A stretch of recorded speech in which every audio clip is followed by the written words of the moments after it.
What do you want us to talk about?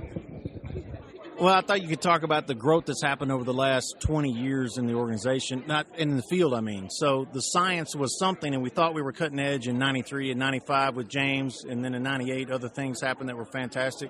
But there's been so much growth in the field in the last 3 years, in my opinion, things we've added from resilience engineering, HRO. There's so many people coming together now at the conference. We don't even know what is. You guys tell me. What is this going to look like in 5 years from now? I would love to hear what the experts have to say about that, because I wouldn't have guessed we would have been here.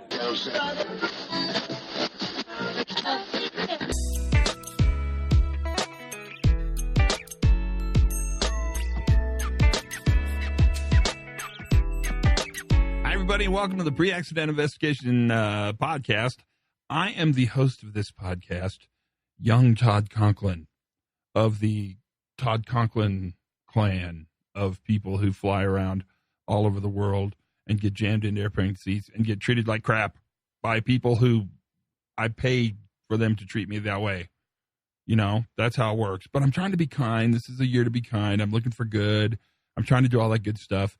And so that kind of leads me to the never-ending story of my life, which is talking a lot to people and writing stuff down and recording podcasts and then sitting in airports. That's what I do. And that's why today's podcast is interesting. Oh, yeah. Let's just go to the horse's mouth. Today, we're going to talk to a fine gentleman who I've actually known quite some time. His name's Scott Griffith. If you don't know that name, that's okay. I mean, that's not going to be a problem after today, but you ought to know Scott Griffith because he's someone that you ought to know. And I think the reason Scott's bona fides are interesting for our conversation is because he's really, really, really involved in new safety. But he comes at it from an angle that I was just formally complaining about earlier. Scott spent 25 years at American Airlines, and he is a captain. He's a captain. I don't think you take that away, right? He's an international captain. He's a captain. Captain Scott Griffith is what I probably should have said. But what he really did that interests me is not just flying a plane and looking cool, which totally does interest me. What he really did was serve as the managing director of safety and quality evaluations. And he was involved at a bunch of levels with the journey that aviation took towards resilience, reliability, and the new view. So he's a physicist who's a pilot. So you know we're in for a treat there. You know, because physicists are my people. You spend as long as I did at Los Alamos, physicists are comfortable. It's like an old shoe for me. I mean, that's a good group to be around.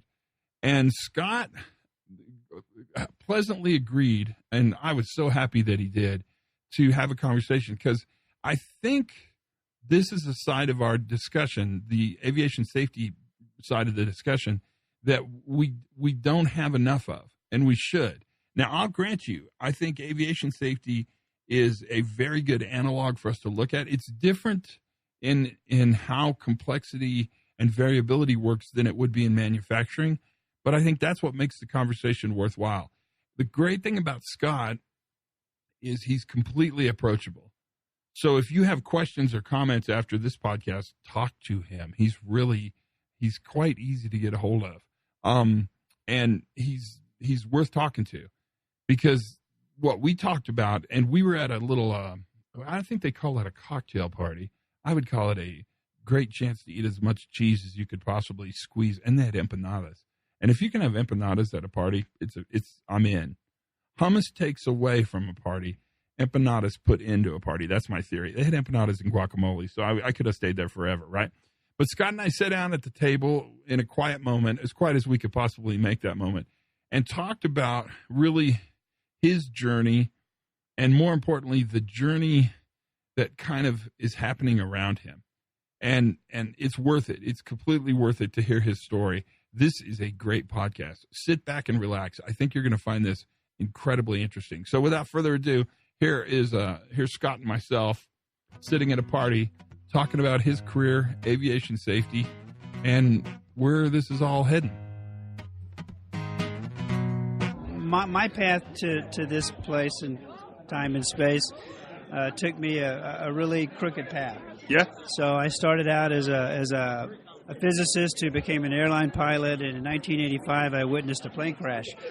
So in that plane crash, it was this enlightening moment for me when I saw Delta 191 crash. It was a Lockheed Delta 11 at Dallas-Fort Worth International Airport. And on August 2nd, 1985, the plane was coming in on what looked like a typical summer day, and the result of that flight was that they had a catastrophic fatal accident. And it was a term that had only recently been identified by Dr. Theodore Fujita at the University of Chicago. Right. And he termed it a microburst or a downdraft phenomenon. Right. So I hooked up with Dr. Fujita and the folks at NASA and the U.S. Air Force and left the airline temporarily and went and worked in the field of physics to design a LiDAR system to measure wind shear ahead of an aircraft. So the metaphor became for me, the reason that plane crashed was because the pilots couldn't see the risk in front of them. Right in front of them. Yeah, and they saw rain off to the side, but all the conventional radar up until that time measured precipitation returns. And so my area of background in laser physics was being able to model wind in atmosphere that didn't contain precipitation. Right. So we used LiDAR to help the pilot see. So that became a central driving metaphor for me in aviation that, well, every plane crash is something that we see. And so I came up with this imagery, which is well known across the world, separate from aviation, of the tip of the iceberg. Most accident investigations, RCA investigations, involve something that's known, something that we see that occurred. The metaphor is all the things below the surface, the everyday systems, system contributors, which I know you're an expert in documenting what those system influences are, and the everyday human performance often gets us to positive outcomes. So they go undetected and uninvestigated. Right. So over the course of time, as I got involved in doing the work in aviation, we were able to shift a paradigm away from principally using black boxes, which, by the way, they're not really black. They're day glow international. Right. Yeah. You need to be able to find them, right? So, it makes a difference. But when I took over as the head of safety at American Airlines, we actually had 5 people on staff, if you can believe this, and their job was literally to wait for the next plane crash. They were accident investigators trained as forensic scientists to go in and reconstruct what happened when a plane crashed. And fortunately, we were able to shift the paradigm over time to where we started using black boxes, or the analog to black boxes was something called flight data monitoring. Right. Where we looked at digital quick access recorders and telemetry to actually see what was going on in the airplane in almost real time. So we would monitor data that would typically only be available after a crash on a daily basis. And from that, we were able to pick trends and through regression analyses show that there was patterns in the chaos. Right, yeah, absolutely. And so on the flip side of that, on the human side, in 1994, I developed a program known as the Aviation Safety Action Partnership, which was a unique program in that it moved the FAA, the federal regulator, away from an enforcement posture to manage the airline safety to let's take a risk-based approach to seeing what's below the surface. And we looked at pilots and mechanics and dispatchers and flight attendants as the eyes and ears to help us see below the surface. And the program that we started in 1994, I'm proud to say, has become a cornerstone of the safety management system approach in aviation. So 10 years following that time period, actually from 1995 until 2005, using those predictive methodologies, the airline industry reduced the fatal accident rate in the United States by 78%, something that had been unheard of prior to that. And it happened through a collaborative effort with labor, management, and the scientists. Right. So in 2000, the Surgeon General invited me to come into healthcare and try to emulate some of those successes. And being young and naive, I thought, well, sure, we can do that. Yeah, why not? Can't be that hard. What I recognized, and I know you come from the nuclear and the power sector, where you have principally one dominant regulator. Right. Who, in your case and in my case, became risk-based. Right. Healthcare, which is regulated principally state by state, with over 500 regulators. Right. That don't talk to each other and don't play in the same sandbox. And so, where I was used to, if we could convince a regulator and a couple of major unions to go a certain direction, the entire industry could move in lockstep. Not so in healthcare. Yeah. So, the vision that I think Charles is looking forward to and talking to you and me is, how can we generate the success we've achieved here in this multimodal forum to bring in other industries with really vastly different backgrounds, experiences, mindsets, and can we find a common ground? Can we take some of the successes? And by the way, I have to say that a lot of times in healthcare in particular, we're good at emulation, but we're not good at replication. Right, I agree. So we'll take something that achieved good results in manufacturing or nuclear. Well, let's take nuclear, for example, where with systems engineering and all the resources you have to define or design defenses in depth don't exist in healthcare. Right. Because you'll have 100 nurses administering chemotherapy to 500 different patients on a day, each one of them who doesn't understand the design principles of barriers, redundancies, and recoveries. Right. These are people that are focused on doing a job. Caregiving, healing the sick. Healing the sick. And as technology increases, you see a changing demographic where nurses of my age didn't sign up to be programmers. Right. And yet that's what they do when they go in and administer medication. But it strikes me that we have to shift really so we've created, one of the things you guys did in aviation pretty early is you really increased your sensitivity to weak signals by doing all sorts of things. Mostly what you did was create a space where the definition of safety wasn't the absence of a plane crash, it was the presence of this capacity to not crash. That's right. And so you took this really forward thinking, you moved safety from an outcome to manage to really a system, a process, a capacity. It's something that you managed when you did it. The challenge we have, I think, in healthcare, well, there's a couple challenges for sure. One is the complexity in healthcare is so different than aviation or nuke power or even manufacturing. If they make Pringles, every Pringle at the end of the line needs to look like every other Pringle. They stack, right? I mean, they're designed to look like each other. Right. Whereas variability and complexity in healthcare is just nuts. Right. I mean, it's crazy. So it's a non-linear system that's going to require a very, very adaptive set of tools or resources or capacities to actually impact the ability to be successful. Well, that's right. And in mathematical terms, I love the term nonlinear dynamic system because, as you know, in nonlinear systems, the boundary conditions mean everything. Because if you start with small variations in the boundaries, you'll get widely variant results because of the exponential influences.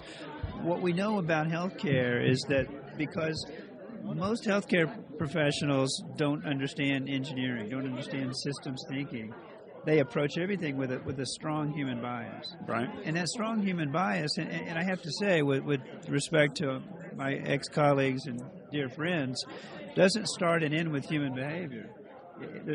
There's a pattern to the chaos. Oh, in my opinion, behavior is the most overused and least interesting part. It's just it's terribly abused as a term, and it means nothing. Well, it's true, but the reason I think it exists is because we're human, and somehow in us is this. Speak for yourself. Scott, true. For yourself. Well, that's true. Well, engineers may not be human. I know that. I'm convinced they're not. Yeah, and physicists are definitely not. Yeah, absolutely. So you make a good point. So I think that there's this, and I call it the sequence, and I call it the book I've written is called the Hidden Science, and I say it's hidden because it's been hiding in plain view. There are people in engineering that understand systems thinking. Yeah, absolutely. There are the behavioral scientists, there are the neuroscientists, and there are the attorneys. I have to give credit to the legal system. However, none of those smart people sees a complete picture without an understanding of totality. No, I hear you. And so what I call the sequence is very simple. I had a professor in college, Todd, who told me one time, Scott, you seem to have an intuitive grasp of the obvious, and I've been told that all my life. I thought it was a compliment, but I came to realize it was an insult. But my sequence of reliability is, in order to manage risk, I believe you have to see it and you have to understand it. And they're two different things. So the metaphor of the plane crash, those pilots didn't understand a microburst because, one, they couldn't see it. Right, they couldn't see it. They didn't know it was there. And they didn't understand the dynamics. The physics, They knew what wind fields were. They knew what rain was. They knew what hail was. But this was something different. It wasn't new in terms of geological time, but it was new in their experience. Right. And so, and that's a metaphor for the entire aviation industry. Whereas the dominant driver prior to the mid-'90s was, we learn about aviation, they called it a tombstone mentality. Every crash we learn something. Well, that's an inefficient and ineffective way to learn. But we shifted the thinking. So I think the sequence is see and understand risk first, understand and manage system reliability, then human reliability, and the last piece, which people will sometimes debate me on, is organizational reliability. And the reason I put organizational reliability last in the sequence is, what is an organization but a collection of systems and people that are interlocked? If one assumes that, so one must assume, if you assume free agency, then organizational reliability would be the last one. If you assume more predestined sort of cultural outcomes, then I would suggest worker behavior, operator behavior is really a function of the organizational behavior. They're very intertwined, right? But see, with the words you used, and I respect your work, I've read a bit of it, and we've gotten to know each other. You personified an organization. You say organizational behavior. Right. The truth is that systems don't behave; systems operate. Right. Right. And people behave. Right. But together, we have an organization. Because you can't have one really in today's world without the other. I hear what you're saying. The assumption that the organization is a function of the individuals in the system, I think there's a collective sort of energy that's created by multiple people. And so it's like the word culture, right? It's the most overused term. It's crazy. It doesn't mean anything really. But what you're really looking at is sort of a collective understanding, kind of a unified vocabulary, right? And so you're really looking at the way people think and process information collectively, and so that's reflected in language so there's a lot there, right? I think we're in pretty good agreement on this.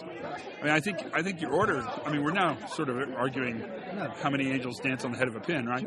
Sure. But I think your order is exactly right. I mean, to me, what I'm hearing you say is that we need risk competency, right? We don't need risk aversion. We don't need risk control. We don't need risk management. We need risk competency because risk is really dynamic. Yeah. Right? And you must be able to recognize it and then understand it, which are two very, very different things. Right. I mean, the 737 MAX 8, MAX 9, which you must be thinking about all the time, right? Wow. I mean, that's a really interesting case where we introduced, not we collectively, but Boeing introduced an entire new failure modality into a plane. They did it as a control, as a defense, but it introduced a whole new way for a plane to fail, and they didn't tell the pilots. Yeah. Which at some level, I would think every pilot, I mean, I'm not a pilot, but I would think that would be about the most offensive thing, the largest breach of trust Boeing could have had against their primary users of their tool. So it has to be offensive. So I don't know your viewership on the podcast, but I will say this.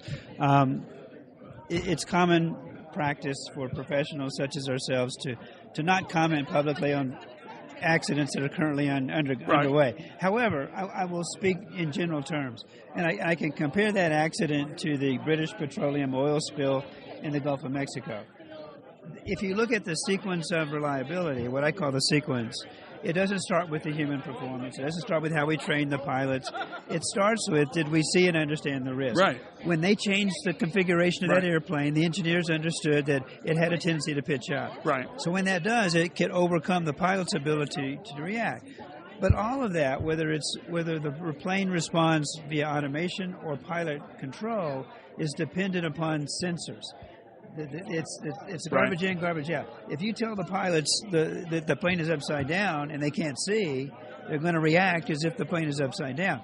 If you only have one source of information, and that source of information is bad, well, any freshman engineer student will say, well, you put in a redundancy. You have more than one source. Right. So it starts with seeing and understanding the risk and the engineering principles.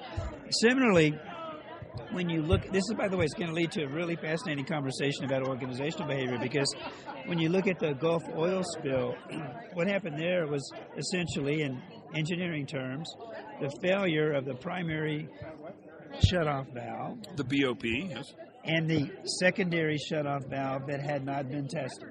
So any engineering student said, if you've got a critical function relying on one component, and that component fails, what's the system going to how's it going to react? Right. Well, remember this from school? Yeah. 2 equals 1, 1 equals 0. Exactly. Right? Exactly. And now here's the oversight thing. In today's world, whether it's a MAX 737 or drilling a mile beneath the ocean surface in the Gulf of Mexico, or a healthcare state-of-the-art laser-guided, deep surgery, you can outpace the regulator's ability to understand the sophistication of it. So I remember I was testifying before Congress in the late 1990s, and right before, it was a subcommittee chaired by Norm Mineta, who was House Representatives chairman, and the speaker before me was a Boeing field rep. And he left the committee with these words, and I'd like to convince you that Boeing is capable of policing ourselves. And I stood up and said, as the Chief Safety Officer of American Airlines, I have to disagree with my colleague, because the public deserves something better than any one entity saying, trust me. Yeah, trust me. We can do this ourselves. So I'm a fox. This is a hen house. I'll be fine. Whether it's the Lehman Brothers financial institution or pharmaceutical company or nuclear plant, we need good government, and we need risk-based oversight. Yeah, governance. And so I like to say, in terms of regulator oversight, we need two things. We need expertise and you need independence. And if you don't have one, you don't really have the other. Yeah, fair enough. Because you can be independent and you don't know where the proverbial bones are buried. Yeah, no, you're fair enough. Or you can be an expert inside, and you can be coerced, or you can bias, or you can have a conflict of interest. So how do we fix this? What's the path forward? Look at our living document, the U.S. Constitution. It's a common debate to say, is the government working today? And you say, well, they had the foresight to say it's an evolutionary system. Right. Not perfect, flawed in deep ways, but it is evolving toward system improvement. Right. And the answer for me is to bring multiple regulators from different industries, with different approaches to oversight, and take the best of what has worked. And then here's the key, is to translate them effectively. Because you can't take what worked in aviation or nuclear, stick it into healthcare and say it's going to work as designed. It can work with the proper adjustments and understandings, but every new experiment is a new test, right? Yeah. I asked my 11-year-old daughter to explain the scientific method, and she gave me a beautiful explanation of what it is. Nice, really? Yeah. The Baconian description? Absolutely. And that's what I don't see in healthcare. We take a checklist, and there's some great work that was done out of Michigan. I won't mention the authors, but they did some great work at applying checklists in a surgical suite. And the whole industry said, wow, that's great. They went and used checklists, and guess what? Those results have not been replicated. Well, yeah, because they're horrible. That's right. I mean, because the premise of that is really the organic nature of creating the checklist is as important as the checklist itself. That's right. So what are you doing now? What's your solution? I think the solution is double down on the science and make the science do what science is good at doing. Yeah. Question. But we're in a time right now where science is not terribly valued. Absolutely. In the government. Yeah. Not necessarily in industry. No, in fact, in industry, I see quite the opposite. Exactly. And the government is a living temporal body that's evolving. It's going to change for better or for worse. So it's funny, you say all systems are moving towards, or the Constitution's moving towards improvement, where I would tell you all systems run degraded. I can get that. I get it. Well, yeah. And you mentioned, determinants, agency. I think that, and I have a debate with people, and I look at, well, there is chaos in the world. Sure, absolutely. There is randomness. Sure. But the world isn't random. Right. The world is not determinate. It's probabilistic. And the physical world is, right? Yes. The problem is that when you put those overlays of sort of humans interacting with the physical world, that's when you get that nonlinear, non-Newtonian sort of response, right? Which is the big fight at a conference like this, with the belief that everything eventually has a linear causal root that you fix. Yeah. In fact, that's almost never true with people. It's a myth. Yeah, it's almost never true, right? It's a myth. That what we really have are these very, very complex relationships, these couplings in these complex systems that are constantly in motion, that are filled with tons of variability. Absolutely. And that's what people are constantly trying to manage uncertainty. But what you guys taught us in the airlines, what you were a part of, gosh, it doesn't seem, 94 doesn't seem like that long ago, but it's a pretty long time ago, right? Yeah. Is what you guys taught us is that uncertainty isn't what you manage. What you manage is really the capacity to have uncertainty, right? And that's kind of the wind shear discussion. That if we can have people understand what it is, and then we identify an instrument that helps them see it, LiDAR, then in fact what we've done is we've built a system that's ready for that uncertainty to happen again. And that's pretty exciting. Right. Yeah, absolutely. I am optimistic, Todd. There's a lot of reasons to look around the world and say things are retrograde, but I think that in the scientific circles, which you and I have currency, I think it's we need to double down on, and my kids caution me on using that term, double down. I think we need to reinvest in science and make sure that what we're looking at is science from multiple perspectives. Or even, so I agree with you completely. And even the transverse of that is we ought to be able to call non-empirical things not science. Right. That's right. So you look at personality inventories or these kind of non-empirical things that you're just like, hey, you're just making crap up here. Well, here's an interesting one. The Heinrich model, the pyramid, it's a non-empirical. Yeah, exactly. It's a myth, right? It's a myth, just as the Swiss cheese is and a lot of things. Okay, so here's an interesting, I can't tell you the institution. But it rhymes with Marvard. How did I was guessing that. You were, Crap, I've ruined your story. Okay, so then I will call it out. They've hired us to come in and do a probabilistic analysis. I really got that the first time? Yeah. This is psychic power right here. Yeah. Harvard Medical School. And we're doing a project on physician burnout. And I'm very excited because what we're bringing to the table is a way of seeing human performance inside a system, inside an organization. And whereas they're focused on the human aspects because they're doctors. Right. They're doctors. To diagnose it. Yeah. I said, in fact, they told me, they came in and said, well, here's what's wrong. And I said, wait a minute. I said, stop. Yeah. I said, if I came to you as a patient and said, here's what's wrong, here's what I want you to treat me, you would say, stop. Yeah. I'm the doctor. We're going to do diagnostics. We're going to test you. They hated that too, I bet. And they said, what do you mean? I said, well, and I said, by the way, don't flatter yourself and think that only doctors are burned out. Every healthcare professional I know has post-traumatic stress at some level. Yeah. Every EMS operator. There's people in law enforcement officers. So I just interviewed the chief pilot for ICAO. Oh, is that right? And he told me that commercial pilots, have a suicide rate about a third again higher than the average population. And it's all very empirical. He's a college professor. Did you know that? No, I did not know that. And it has to do with burnout, lack of status, goofy schedules, loneliness in the cockpit.